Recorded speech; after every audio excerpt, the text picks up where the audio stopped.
तान्या क्यों नहीं आ रही है अभी? एग्जाम्स खत्म नहीं हुए अभी? बीकॉम बीच में आकर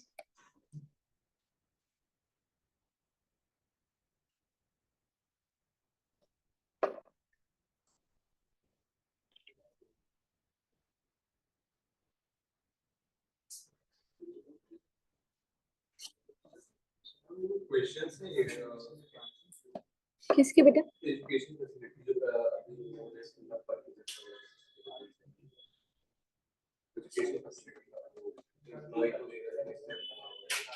हाँ, उसका क्वेश्चन है मॉड्यूल में, मुझे देखना पड़ेगा, ध्यान नहीं है ऐसे। देखो है तो कर लेते हैं। अपन ने लास्ट में तो वो किया था, ट्रांसफर ऑफ मूवेबल एसेट किया था, एजुकेशन का लास्ट किया था।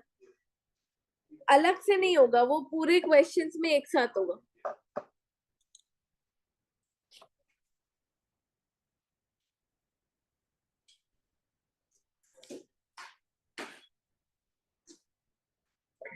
चलो हेलो, हाँ जी, एक सेकंड।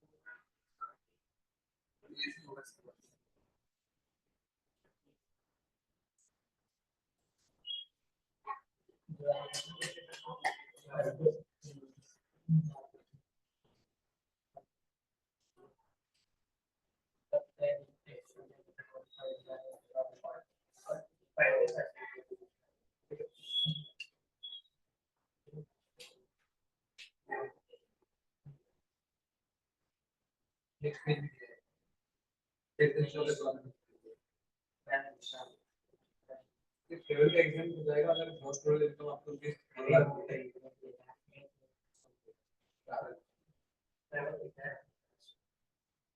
आने जाने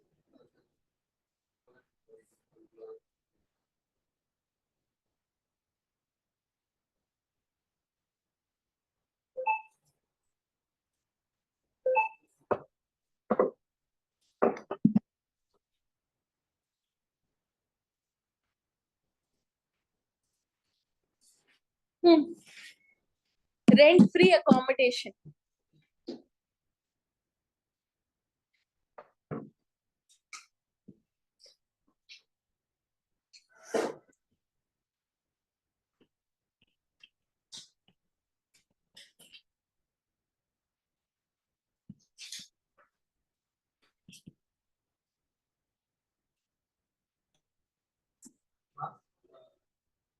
जैसे पर्पसेस दे रही है जैसे इसको अलाउंस में ये नहीं करने से एजुकेशन फैसिलिटी के भी अलाउंस दे और ये गवर्नमेंट मतलब दोनों में डिफरेंस क्या आता है?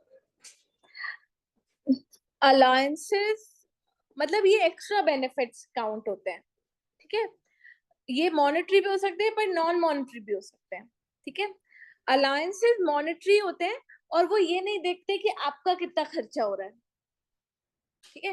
वो अलाउंसेस अपने हिसाब से दे देते हैं सबको, भले आपका खर्चा हो रहा हो चाहे ना हो रहा हो, खर्चा बेयर करने के हिसाब से, ठीक है। बट यहाँ पर अब जैसे कि एम्प्लॉय के बच्चे स्कूल में पढ़ रहे हैं, ठीक है, तो एम्प्लॉयर कितना दे रहा होगा, जितना उसकी फीस लग रही है, और नहीं लग रही होगी तो नहीं दे रहा होगा ना, समझ में आया, ठीक है। यहाँ पे वो रहने के लिए घर दे रहा है, वहां पे वो एचआरए दे रहा है, भले आप किराए के घर पे रह रहे हो चाहे खुद के घर पे रह रहे हो, समझ में आया, ठीक है। ये डिफरेंस है।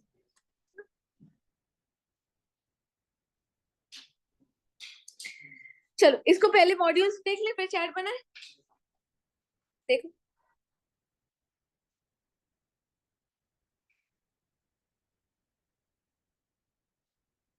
रेंट फ्री अकोमोडेशन नाम से समझ में आ गया ना क्या है, क्या होगा, रहने के लिए एम्प्लॉयर एम्प्लॉय को क्या दे रहा है, घर दे रहा है, ठीक है ना। निकालो मॉड्यूल में पेज नंबर बताओ मुझे, या मैं बताऊं।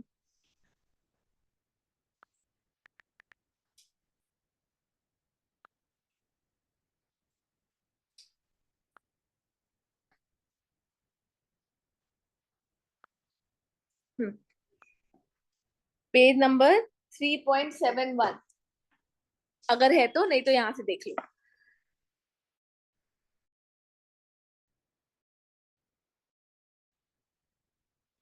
Value of accommodation provided to employ at concessional rate या फिर रेंट फ्री, ठीक है।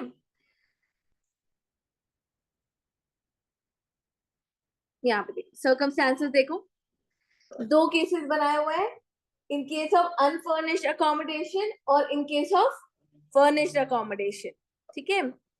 where the accommodation provided by central government या state government to the employee either holding office or post in connection with the affairs of the union or such state, मतलब short में बोले तो central government या state government का employ, ठीक है ना।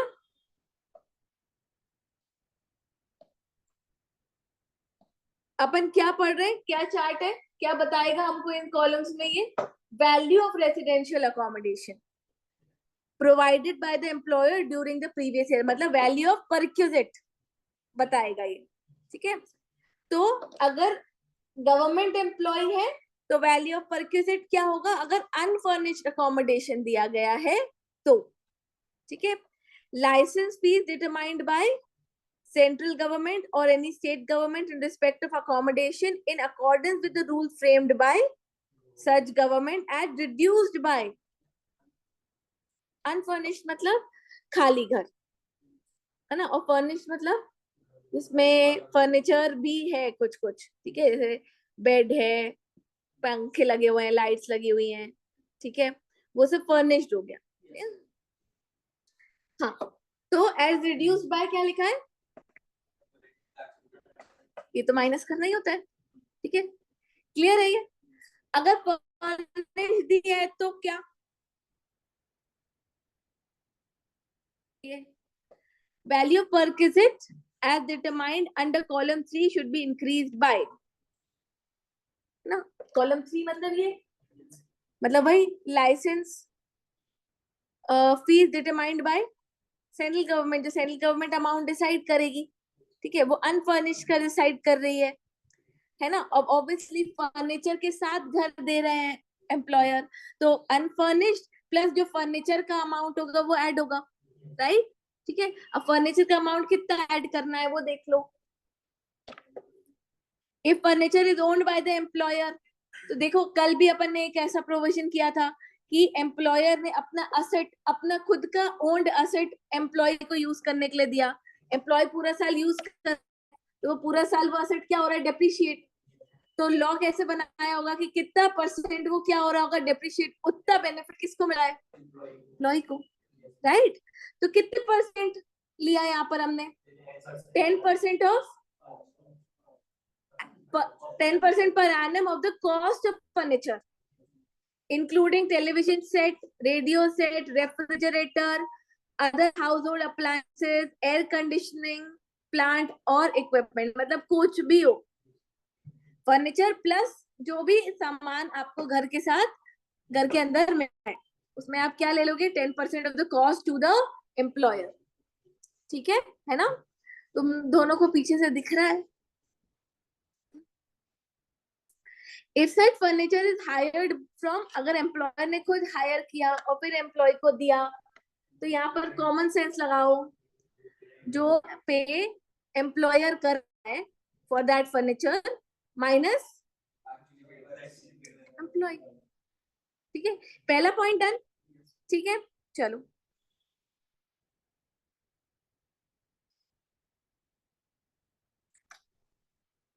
सेकेंड सिनेरियो देखो, where the accommodation is provided by any other employer, मतलब वो सेंट्रल गवर्नमेंट और स्टेट गवर्नमेंट को छोड़कर, ठीक है।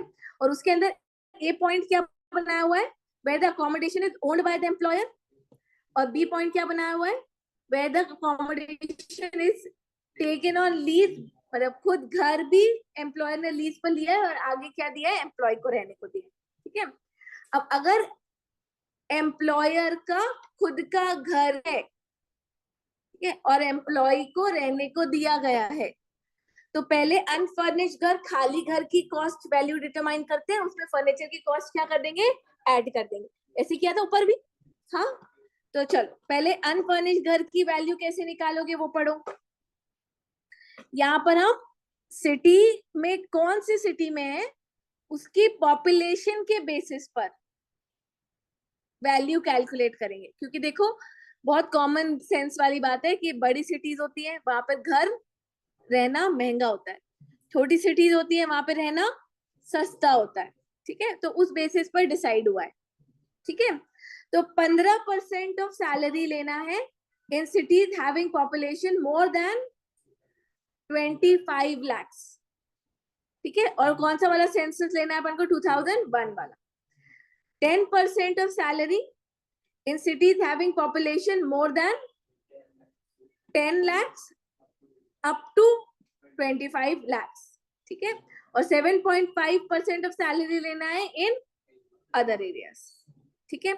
अब देखो कभी कभी क्वेश्चन में पॉपुलेशन मेंशन नहीं होगी, तो तुम लोग जो मेट्रोज हैं, है ना, जो बड़ी सिटीज हैं, वो ऑब्वियसली सबसे ऊपर वाले में आएंगे, जैसे मुंबई हो गया, दिल्ली हो गया, चेन्नई कोलकाता हो गया, बेंगलोर हो गया, ठीक है। ये कहाँ आएंगे, 15% में आएंगे, ठीक है। ये तो अपना कॉमन सेंस अपन लगा लेंगे वहां पर, ठीक है। क्लियर है क्या ये, पक्का। In respect of the period during which the said accommodation was acquired by the employee during the previous year, ठीक है, reduced by rent recovered from employee, ठीक है। अब यहाँ पे देखो, यहाँ पर कुछ भी डिफरेंस आया क्या? फर्नीचर का जो ऐड करना है, जो ऊपर पड़ा था वही लिखा हुआ है ना? जो थर्ड कॉलम में अपन ने पढ़ा, प्लस फर्नीचर की कॉस्ट ऐड कर देंगे। फर्नीचर की कॉस्ट एम्प्लॉय का खुद का है फर्नीचर, तो 10% ऑफ द कॉस्ट। और अगर एम्प्लॉयर ने भी हायर किया हुआ है तो higher charges, reduce by amount recovered by, वो तो अपन आखिरी में कर देंगे पूरी वैल्यू कैलकुलेट करने के बाद। अगर अकोमोडेशन खुद एम्प्लॉयर ने लीज पे लेकर रखा है और फिर आगे एम्प्लॉय को रहने को दिया है, तो पहले खाली घर की कॉस्ट निकालो। खाली घर की कॉस्ट कितनी आएगी? Actual amount of lease, rental paid और पेबल बाय द एम्प्लॉयर, और 15% of salary whichever is less. ठीक है ना? देखो, जो वो पे कर रहा है वो तो है ही, और 15% of salary whichever is less लेना है अपन, will be the value to employ. हाँ, माइनस। और अगर और उसमें फर्नीचर की कॉस्ट ऐड करोगे तो कोई चेंज नहीं है, वही लिखा हुआ है। ओन्ड बाय एम्प्लॉयर है तो 10% है ना, और हायर किया हुआ है तो हायर। डन? समझ में आ गया? थर्ड सिनेरियो क्या बनाया हुआ है देखो।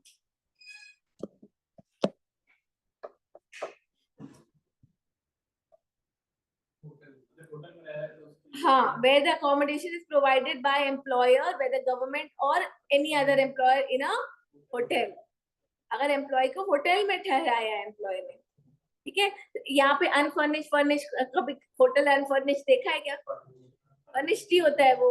ठीक है, तो सीधे फर्निश्ड के वैल्यू निकालते हैं, मतलब room plus furniture.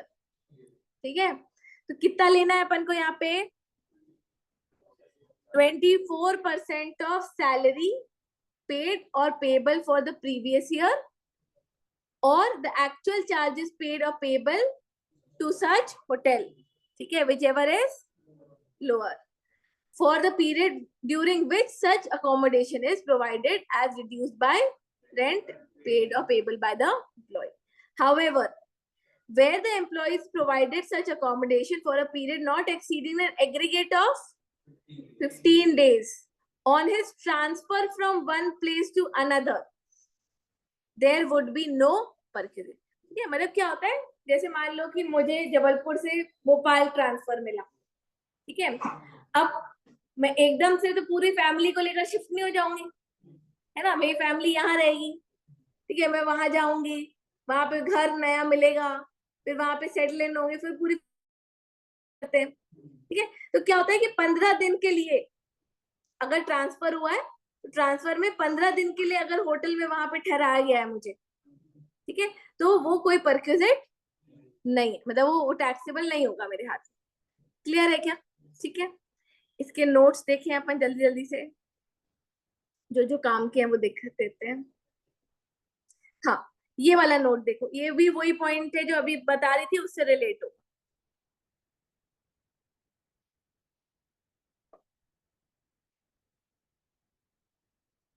If an employee is provided with accommodation on account of his transfer from one place to another at the new place of posting while retaining the accommodation at other place, यहाँ पर hotel वाला example नहीं है, यहाँ पर ये है कि मेरा जबलपुर में भी मुझे घर दिया गया है, और भोपाल में भी मुझे वहां पर एम्प्लॉयर ने क्या दे दिया? घर, क्योंकि मैं ऑब्वियसली एकदम तुरंत से फैमिली को शिफ्ट नहीं कर रही हूँ। ठीक है, the value of perquisite shall be determined with reference to only one such accommodation which has the lower perquisite value as calculated above for a period not exceeding 90 days, and thereafter the value of perquisite shall be charged for both। मतलब ऐसा माना जा रहा है यहाँ पे कि 90 days तो मुझे कम से कम लगेंगे ही अपनी पूरी फैमिली को वहां शिफ्ट करने में, तो तब तक मैं दोनों घर ऑक्यूपाई करके रखूंगी, तो दोनों में से किसी एक का ही वैल्यू मेरे सैलरी में जुड़ेगा, जिसकी वैल्यू क्या आएगी? कम आएगी। ठीक है, 90 डेज के बाद भी अगर मैंने दोनों घर ऑक्यूपाई करके रखे, ठीक है, तो फिर 90 डेज के बाद दोनों की वैल्यू क्या हो जाएगी? मेरी सैलरी में ऐड हो जाएगी। क्लियर है ना? बहुत लॉजिकल ग्राउंड्स पे बना है प्रोविजन।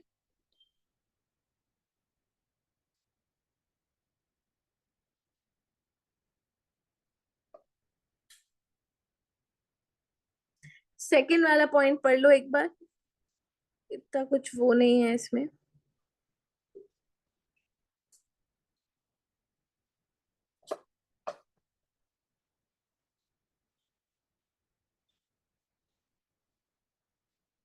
इतना कोई रेलिवेंट नहीं है वैसे ये point.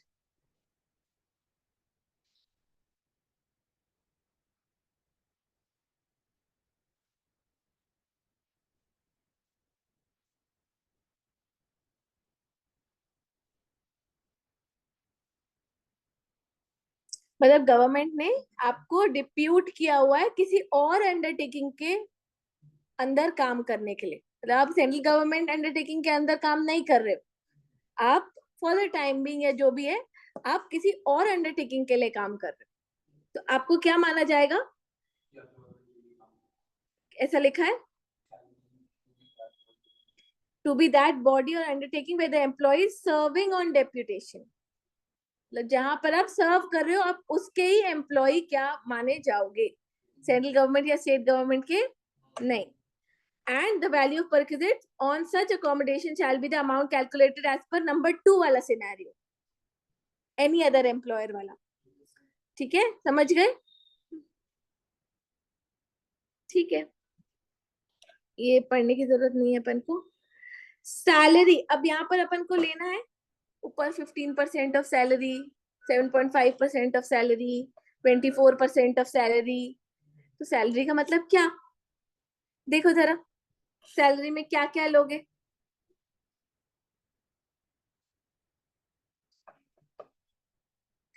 Salary means pay, allowance, bonus, commission payable monthly or otherwise, or any monetary payment by whatever name called from one or more employer as the case may be। ठीक है, क्या क्या लेंगे? बेसिक सैलरी है ना, DNS allowance भी लेंगे। ठीक है, अब डीएनएस अलाउंस के बारे में फर्स्ट पॉइंट क्या बोल रहा है? डीएनएस अलाउंस और डीएनएस अलाउंस पे unless it enters into the computation of superannuation और रिटायरमेंट बेनिफिट। मतलब डीएनएस अलाउंस तभी लेना है जब वो रिटायरमेंट बेनिफिट का पार्ट बन रहा है। इसका क्या मतलब हुआ? इफ वाला डीए लेना है, ठीक है, इन टर्म वाला। ठीक है, इसके बाद अपन को बोनस लेना है, ऊपर लिखा हुआ है बोनस लेना है। ठीक है, अपन को कमीशन लेना है। ठीक है, अलाउंसेस सारे लेने हैं जो कि टैक्सेबल है। ठीक है, और क्या क्या लेना है? दोनों लेना है। कमीशन के बारे में कुछ लिखा है? मंथली और अदरवाइज। ठीक है, तो मतलब टर्न कमीशन कोई भी हो अपन को लेना है। ठीक है, कहीं कहीं अपन को मिला है कि कमीशन अपन को कौन सा लेना है, टर्नओवर वाला, पर यहाँ पर ऐसा नहीं लिखा है। यहाँ पे लिखा है कि कैसा भी पे हुआ हो कमीशन अपन ले लेंगे, ऑल अलाउंसेस अपन ले लेंगे। ठीक है, और अदर मॉनेटरी पेमेंट्स ले लेंगे। ठीक है, पर यहाँ पर डज नॉट इंक्लूड में क्या क्या नहीं लेना है। एक तो डीएनएस अलाउंस अगर इफ वाला है तो ही लेना है, नहीं तो नहीं लेना है। दूसरा पॉइंट क्या लिखा है, क्या नहीं लेना है? एम्प्लॉयर कॉन्ट्रीब्यूशन इन पीएफ, ये नहीं लेना है। Allowances which are exempt from tax नहीं लेने, मतलब सिर्फ टैक्सेबल अलाउंसेस लेने हैं। Value of perquisites specified in 17(2), तो मतलब परक्विजिट्स की वैल्यू नहीं लेनी है। ठीक है, उसके बाद एनी पेमेंट और expenditure incurred including the provision, हाँ मेडिकल फैसिलिटी वाला है। ठीक है,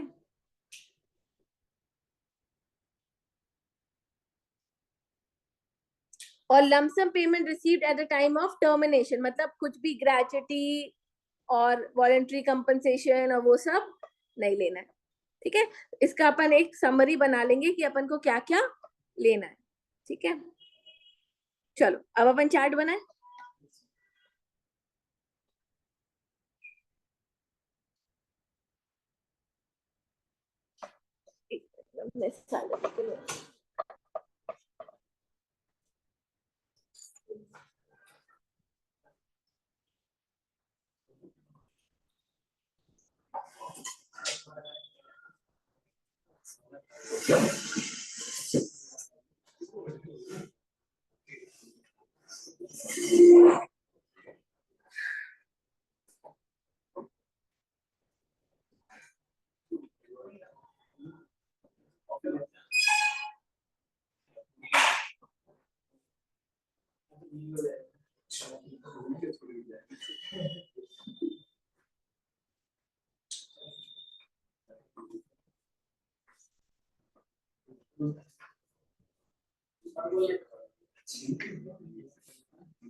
चलो इसका अपन चार्ट ऐसे बनाते हैं कि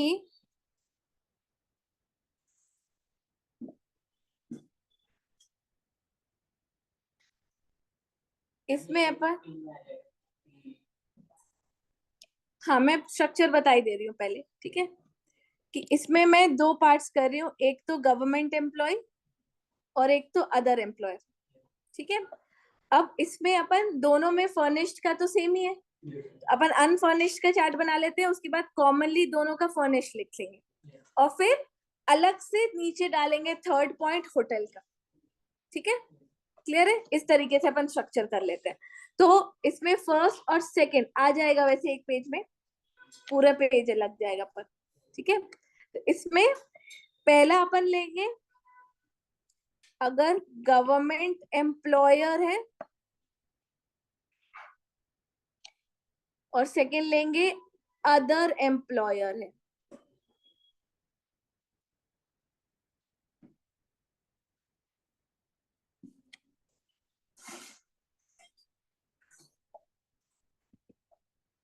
यहां पर अपन ले रहे हैं वैल्यू ऑफ अनफर्निश्ड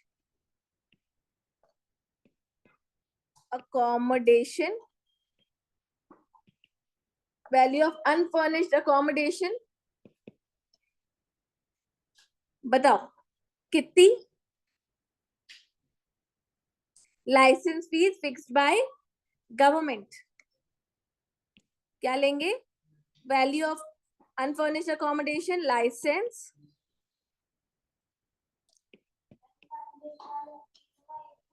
तीनों का एक कैसे होगा बेटा, होटल के लिए तो अलग है ना, दोनों के लिए एक ही लिखेंगे अपन, अभी वही तो बोला था मैंने कि अनफर्निश्ड का दोनों का अलग अलग, फिर दोनों का कॉमन बना के एक फर्निश्ड लिखेंगे, ठीक है। लाइसेंस फीस फिक्स्ड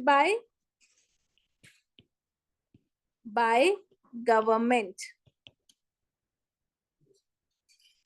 है ना, इसमें से लेस करोगे वो अमाउंट रिकवर्ड फ्रॉम एम्प्लॉय, ये तो लेस करोगे ही, ये बार बार लिखने की जरूरत नहीं है, पर चलो लिखना है तो लिख लो, लेस करोगे amount recovered by employ. Other employer के केस में दो पार्ट्स करेंगे, अदर एम्प्लॉयर के केस में अपन दो पार्ट्स करेंगे,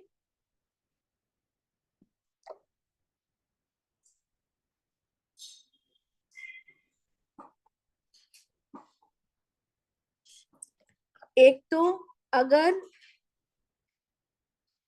ओन्ड बाय एम्प्लॉयर है घर और हायर्ड बाय एम्प्लॉयर है घर,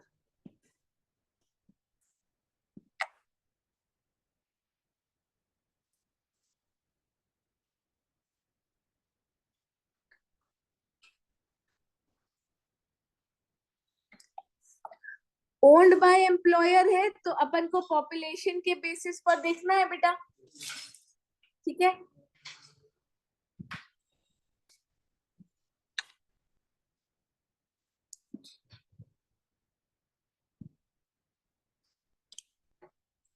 इसमें first point population more than 25 lakhs, तो value is equals to 15% of salary. Second point,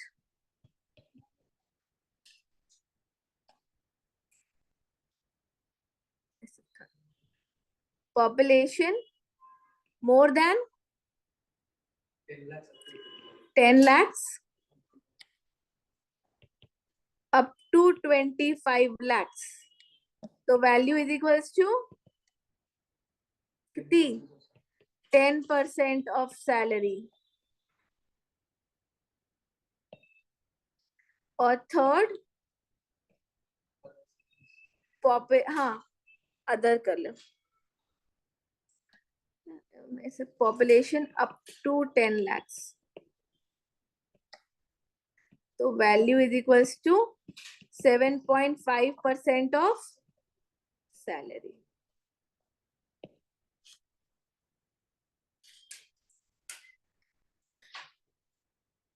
ये गवर्नमेंट वाला कर लिया है, इधर कर देते ना. हायर्ड बाय एम्प्लॉयर के केस में कितना लेते हो? Actual rent paid by employer और 15% of salary whichever is less. Actual rent paid by employer. Second अपन देखेंगे 15% of salary whichever is less.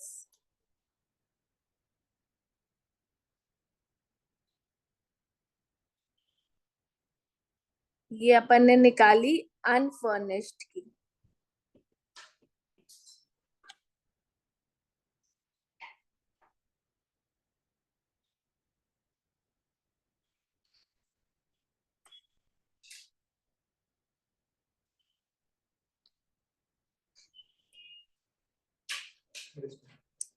ठीक है,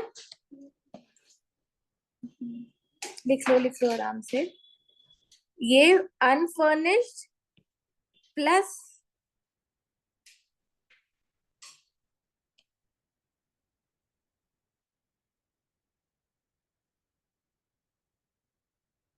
प्लस करेंगे if the house is furnished. क्या प्लस करेंगे वो लिख लेते हैं. If house is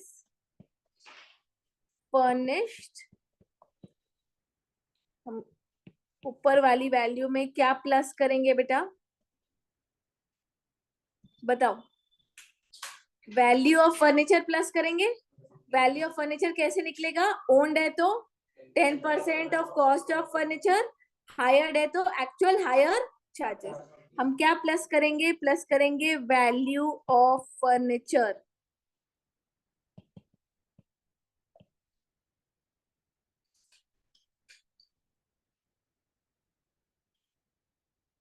value of furniture इतना लिखो, मैं पेंसिल चार्ज करूँ 2 मिनट. वैल्यू ऑफ फर्नीचर तक लिख लिया है तो 2 columns banana. Owned by employer and hired by employer.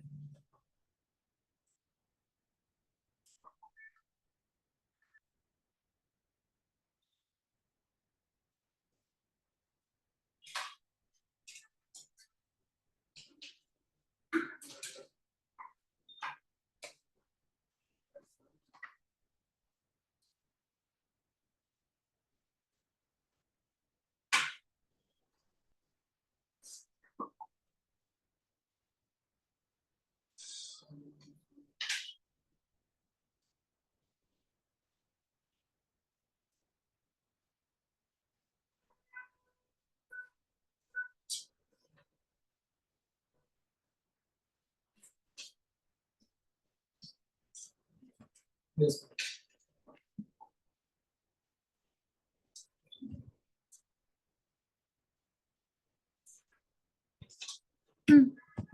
Value of perquisite में 2 कॉलम्स बना लिए क्या?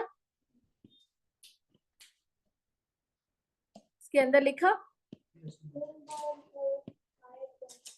हाँ, owned by employer and hired by employer.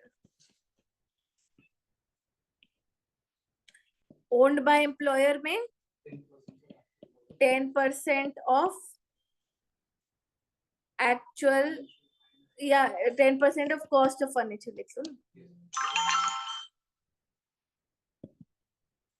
Cost of furniture, और हायर्ड बाय में actual higher charges paid by employer, actual higher charges paid by employer.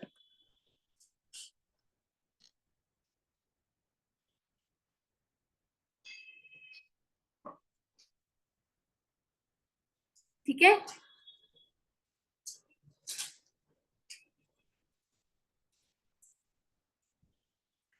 Hotel का भी लिख लेते हैं, फिर सैलरी का मतलब लिखेंगे।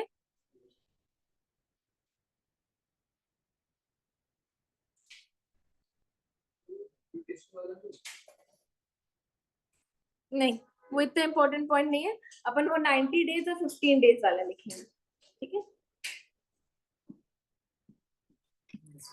ये हो गया। अब ये हो गया 1 2, और यहाँ पे डालो थर्ड डालो, accommodation provided in a hotel, accommodation provided in a hotel।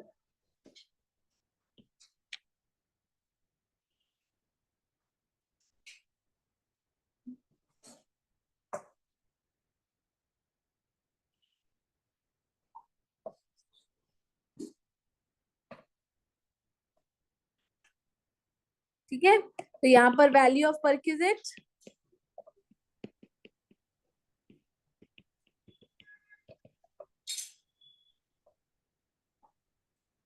कितनी लेंगे, 24% ऑफ सैलरी और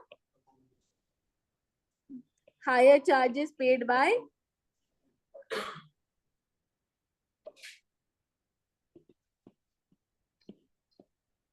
whichever is less।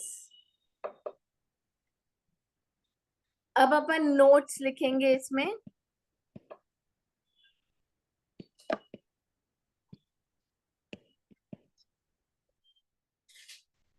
ठीक है, नोट नंबर 1 लिखो।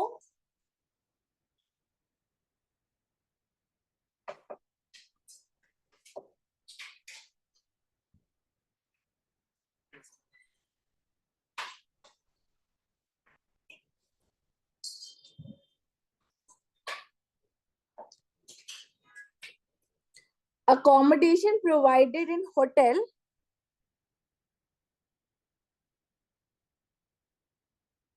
accommodation provided in hotel at the time of transfer of employee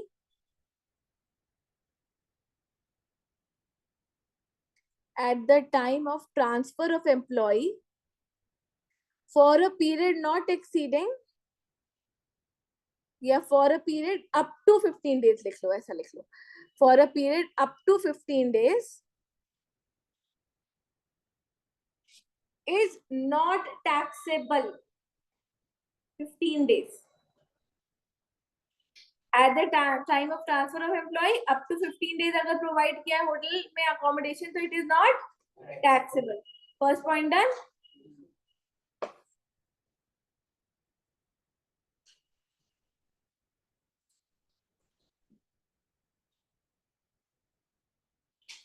second note डालो, salary का मतलब।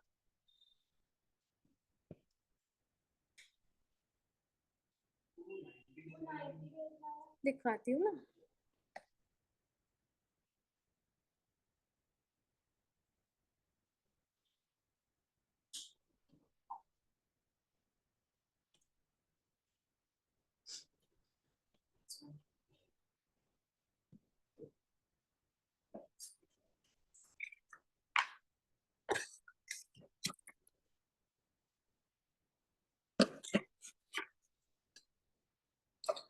Salary के मतलब में लिखो क्या क्या लेंगे।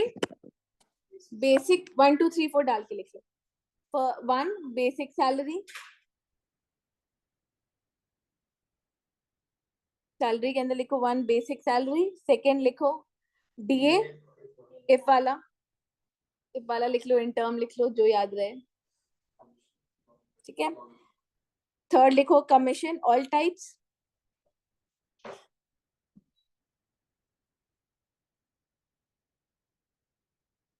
फोर्थ लिखो बोनस।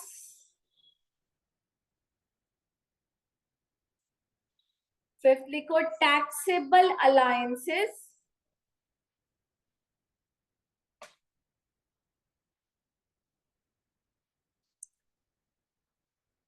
और फिफ्थ लिखो other monetary payments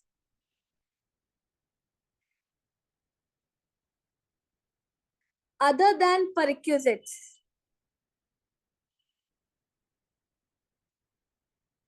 other than perquisites. perquisites को नहीं लेना है, ठीक है। इसके अंदर कुछ कुछ पॉइंट्स लिखो। कैसे बनाओगे? ABCD बना दो पॉइंट्स इसके अंदर के, सैलरी के अंदर के पॉइंट्स हैं। नहीं, अदर मॉनेटरी के पॉइंट्स नहीं है, सैलरी से रिलेटेड पॉइंट्स है। लिखो salary should be calculated on due basis. Salary should be calculated on due basis.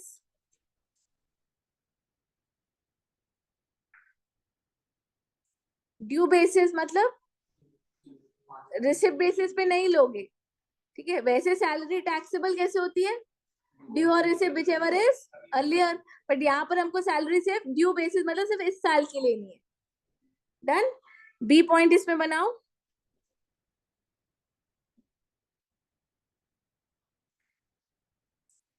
Salary should be considered for the time. Salary should be considered for the time for which, for the time में bracket में period लिख लेना, ठीक है, time से समझ में आ जाएगा तुम लोग को। वैसे considered for the time for which assessee had occupied the house ना। मतलब देखो जितने टाइम के लिए ऑक्यूपेशन है उस घर का, उतने टाइम के का ही परक्विजिट कैलकुलेट करना है। तो सैलरी पूरे साल की नहीं लेंगे, सिर्फ जितने मंथ्स का ऑक्यूपेशन है उतने मंथ्स की ही लेंगे, ठीक है। इसमें सी पॉइंट लिखो, retirement benefit should not be considered. Retirement benefit should not be considered while calculating salary. Retirement benefits should not be considered while calculating salary. Retirement benefit में क्या क्या आ जाएगा? Gratuity, pension, leave salary, ठीक है, considered while calculating salary. याद नहीं रहेगा तो लिख लो। रिटायरमेंट बेनिफिट में क्या आता है? ग्रेचुटी आता है, पेंशन आता है, लीव सैलरी आता है, और भी कुछ कुछ आता है, वो अपन रिटायरमेंट बेनिफिट्स के साथ पूरा देखेंगे। और इसमें आखिरी पॉइंट लिखो इसी में, मतलब D point, employers contribution towards PF। Employers contribution towards PF और इंटरेस्ट ऑन PF, और interest on PF should be ignored.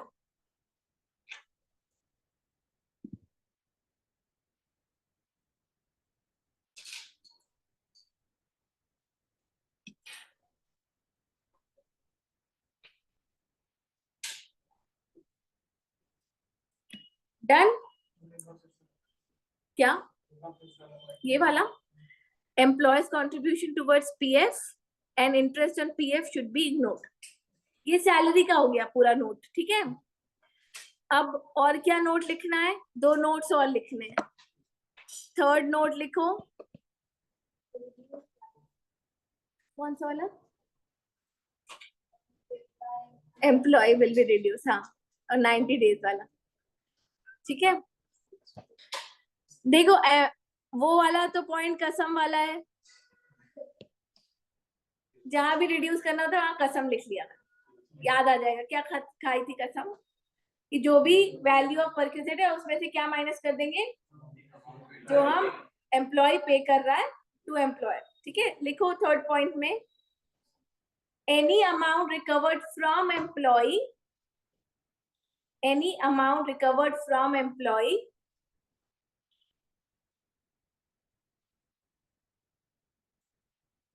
will be reduced from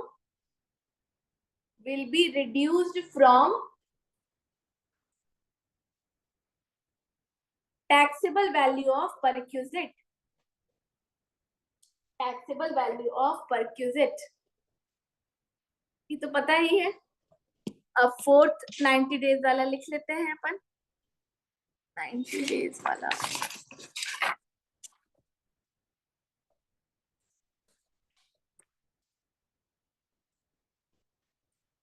In case of transfer of employee from one place to another place, in case of transfer of employee from one place to another place, of employee from one place to another place, if employee retains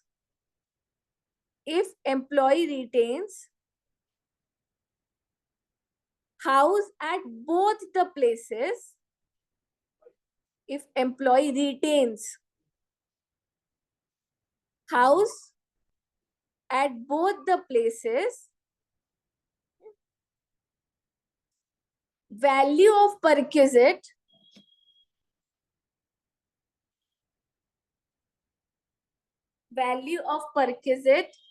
will be taxable for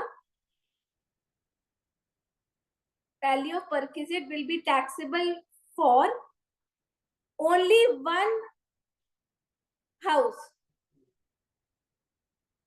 taxable for only one house for 90 days, for 90 days, ठीक है ना। इसमें एक और explanation लिख लो, if after 90 days,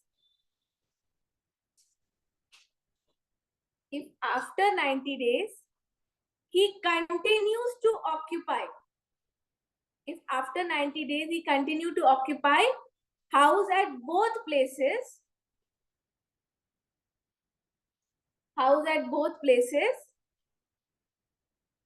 value of perquisite of both houses will be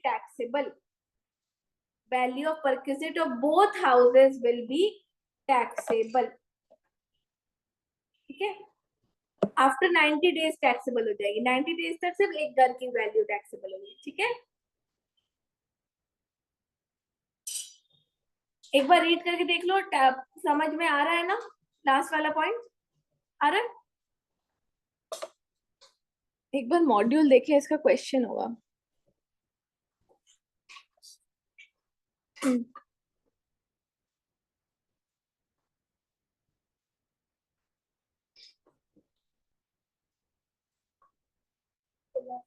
अपनी salary वाली sheet में देख लो, इलस्ट्रेशन नंबर 14 के नाम पर है,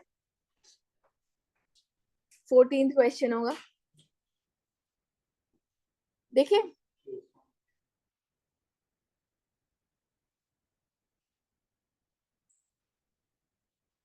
देखो, mister C is the finance manager of ABC Limited. The company has provided him with rent-free, unfurnished accommodation in Mumbai. He gives you the following particulars: basic salary, DA 2000 per month, 30% of is for retirement benefit, 30% if वाला DA, और bonus 1500 per month है। Even though the company allotted the house to him on 1/4/2023, he occupied the same from 1/11. हाँ,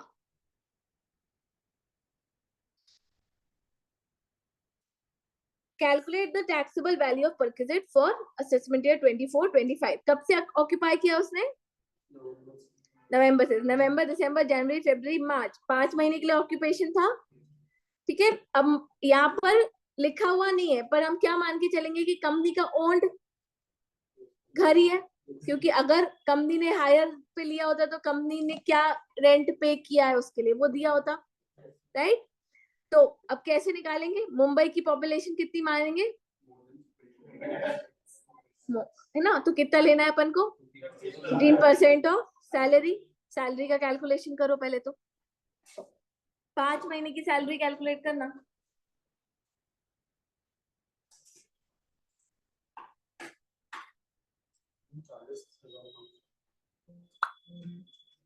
हम्म, 40,500 salary आ रही है, बाकी लोगों की कितनी आ रही है जरा करो।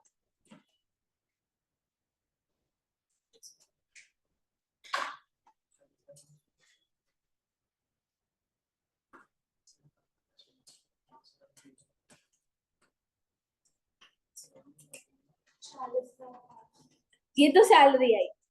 अब वैल्यू ऑफ अनफर्निश्ड अकोमोडेशन कितना हो जाएगा, 15% ऑफ सैलरी, तो 15% कर दो उसका, 67। ठीक है। चलो कर लो इसको नोटबुक में भी। सबसे पहले वैल्यू ऑफ परक्विजिट लिखो, देखते हैं ना, value of rent free accommodation, value of rent free accommodation कितना है, 15% ऑफ सैलरी। तो सैलरी का मतलब basic plus DA in term plus bonus दिया हुआ था ना, प्लस बोनस, है ना, कितना कितना दिया था,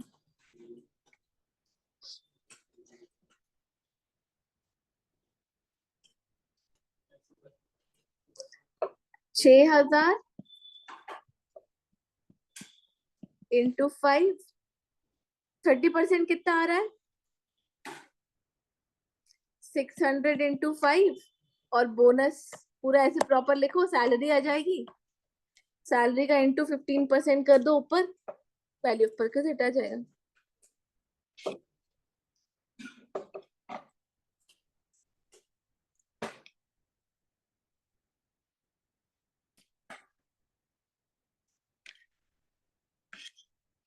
ठीक है, डन। अब बाकी के क्वेश्चंस एक बार देख लेते हैं, सब लिंक्ड है। 15th वाला देखो, using the data given in the previous illustration 14, compute the value of perquisite if C is required to pay a rent of 1,000 per month to the company for the use of accommodation। 1,000 per month मतलब 5 महीनों के लिए कितना दिया होगा, 5,000। तो हाँ, कितना है वैल्यू ऑफ परक्विजिट 6075, उसमें से 5,000 क्या हो जाएगा लेस, तो टैक्सेबल वैल्यू ऑफ परक्विजिट कितना आ जाएगा 1075, राइट। 16th वाला देखो, 14th का डेटा यूज करके compute the value of perquisite if ABC limited has taken this accommodation on lease of 1,200 per month and Mr. C is required to pay a rent of 1,000 per month to the company for the use of this accommodation। अगर employer rent पर लेता है तो value of perquisite कैसे निकलती है, unfurnished की, और 15% of salary whichever is less. 15% of salary तो तुम लोग को पता है 6075, ऐसे दिखाएंगे ना अपन, दिखाएंगे value of perquisite will be actual rent paid by employer, कितना है 1200 इंटू 5, 6,000, और सेकेंड में अपन दिखाएंगे 15% ऑफ सैलरी, दैट इज 760, तो which ever is less, which ever is less पहले लो, कितना है 6,000, माइनस करो अमाउंट पेड बाय 5,000. तो taxable value of perquisite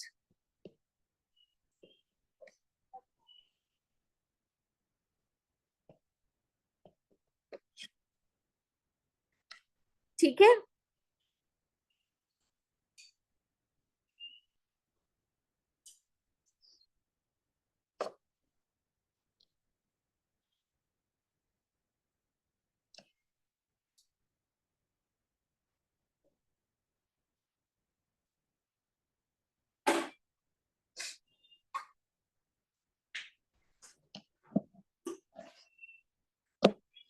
seventeenth वाला क्या बोल रहा है?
Has provided television WDV cost and to air conditioner.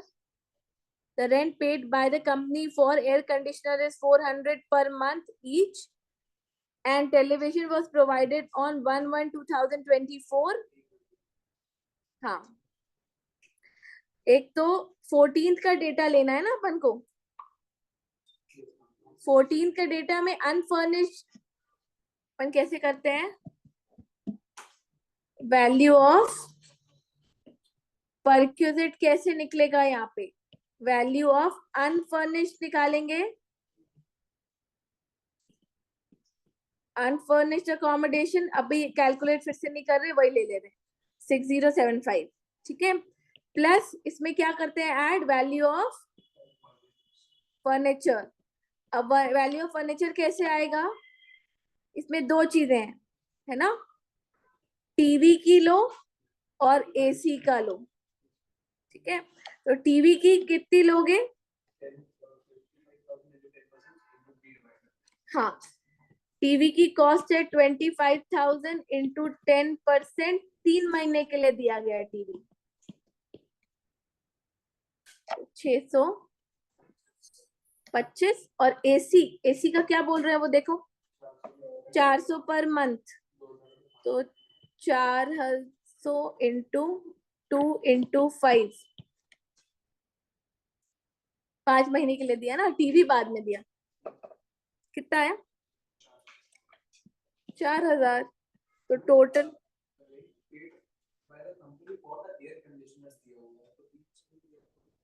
Each दिया है बेटा.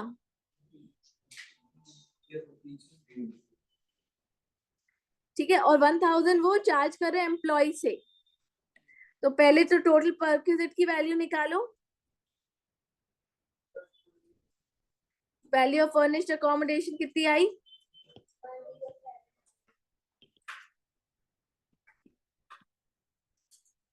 10700 minus amount paid by employ.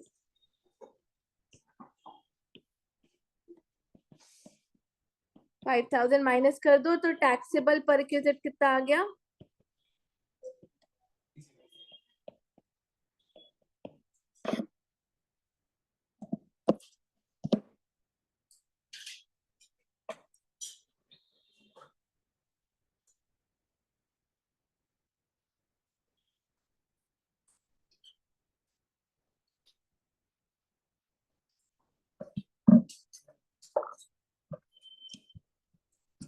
चलो आखिरी वाला देख लो, 18th.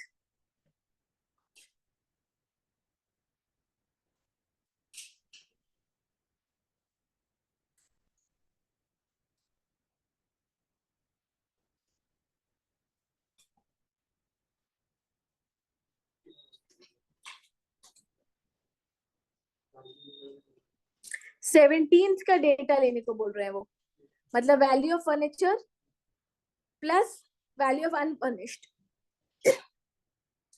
अनफर्निश्ड कितना लेंगे? 35। लाइसेंस फीस गवर्नमेंट अगर है, गवर्नमेंट एम्प्लॉयर है तो क्या लेते हैं? Licence fee determined by government, वो है 700 रुपए पर मंथ। 700 रुपए इंटू 5 कर लो, 5 महीने के लिए उसको घर मिला है, कितना आ गया? 35। और प्लस वैल्यू ऑफ फर्नीचर कर दो। वैल्यू ऑफ फर्नीचर कितना है? 4625 टोटल पर की सेट आ जाएगा। -5000 कर दो। अगर 17 का डेटा लेना है तो 17 के डेटा में 1000 वो पे कर जाता है एम्प्लॉय।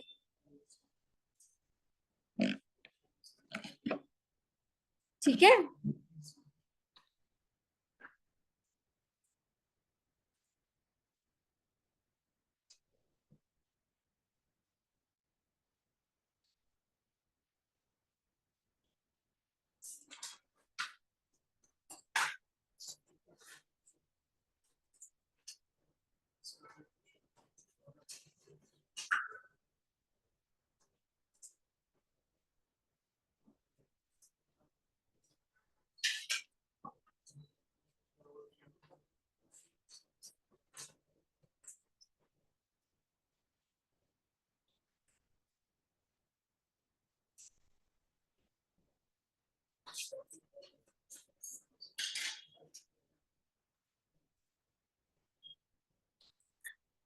चलो मोटर कार वाला तो कल देखेंगे अपन।